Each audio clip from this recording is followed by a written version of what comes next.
નમસ્કાર, આપ જોઈ રહ્યા છો સંદેશ ન્યૂઝ. હું છું પ્રીતિ. રાજ્યમાં ચોમાસાની ધમાકેદાર એન્ટ્રી થઈ ચૂકી છે અને મોટા ભાગના જિલ્લાઓમાં ભારે વરસાદની આગાહી વ્યક્ત કરવામાં આવી છે. જૂનાગઢ, ગીર સોમનાથમાં ભારે વરસાદનું રેડ એલર્ટ આપવામાં આવ્યું છે, તો દીવમાં પણ અત્યંત ભારે વરસાદનું રેડ એલર્ટ આપવામાં આવ્યું છે. આ ઉપરાંત ભરૂચ, સુરતમાં પણ અતિ ભારે વરસાદનું ઓરેન્જ એલર્ટ, નવસારીમાં પણ અતિ ભારે વરસાદની આગાહી કરવામાં આવી છે. દાદરાનગર હવેલીમાં વરસાદનું ઓરેન્જ એલર્ટ, જ્યારે દમણ, રાજકોટ અને ભાવનગરમાં વરસાદનું ઓરેન્જ એલર્ટ આપવામાં આવ્યું છે. પોરબંદર, અમરેલી, આણંદ, વડોદરા, છોટા ઉદેપુરમાં પણ વરસાદનું યલો એલર્ટ, જ્યારે નર્મદા, ડાંગ, તાપીમાં ભારે વરસાદની આગાહી કરવામાં આવી છે.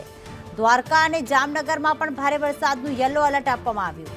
અમદાવાદ, ગાંધીનગર, પાટણ, મહેસાણામાં યલો એલર્ટ આપવામાં આવ્યું, તો સાબરકાંઠા, બનાસકાંઠામાં ભારે વરસાદનું યલો એલર્ટ, અરવલ્લી, ખેડામાં વરસાદનું યલો એલર્ટ અપાયું છે. આણંદ, પંચમહાલના પણ વરસાદનું યલો એલર્ટ આપવામાં આવ્યું છે.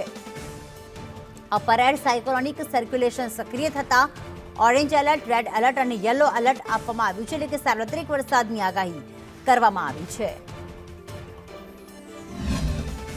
રાજ્યમાં ગાજવીજ સાથે ચોમાસાની શરૂઆત થઈ ચૂકી છે. મોટાભાગના જિલ્લાઓની અંદર આજે વરસાદનું એલર્ટ આપવામાં આવ્યું છે. આજે સાર્વત્રિક ભારે વરસાદ છે તે રાજ્યમાં નોંધાઈ શકે છે, કારણ કે બે વરસાદી સિસ્ટમ છે, અપર એર સાયક્લોનિક સર્ક્યુલેશન અને જે અરબી સમુદ્રમાં સર્જાયેલ લો પ્રેશર સિસ્ટમ છે, જેના કારણે આજે આખા રાજ્યની અંદર ભારે વરસાદની આગાહી કરવામાં આવી છે. કેટલાક જિલ્લાઓમાં ભારે વરસાદનું રેડ એલર્ટ પણ આપવામાં આવ્યું છે, જેમાં ગીર સોમનાથ અને દીવના જે કેટલાક ભાગોની અંદર અત્યંત ભારે વરસાદની આગાહી કરવામાં આવી છે. બીજી તરફ સુરત, વલસાડ, નવસારી, તાપી, ડાંગ, દમણ, દાદરા નગર હવેલી, ભાવનગર, જૂનાગઢ, દ્વારકા સહિતના ભાગો છે, ત્યાં અતિ ભારે વરસાદનું પણ ઓરેન્જ એલર્ટ આપવામાં આવ્યું છે. બીજી તરફ મધ્ય ગુજરાતમાં અમદાવાદ, ગાંધીનગર, સાબરકાંઠા, બનાસકાંઠા, મહેસાણા, પાલનપુર સહિતના મધ્ય ગુજરાત અને ઉત્તર ગુજરાતના ભાગોની અંદર ભારે વરસાદનું યલો એલર્ટ આપવામાં આવ્યું છે. વડોદરામાં પણ અતિ ભારે વરસાદની આગાહી કરવામાં આવી છે. જોઈ શકાય છે કે આખી આ વરસાદી સિસ્ટમ છે કે જે લો પ્રેશર સિસ્ટમ અરબી સમુદ્રમાં હતી, આ જ વરસાદી સિસ્ટમ છે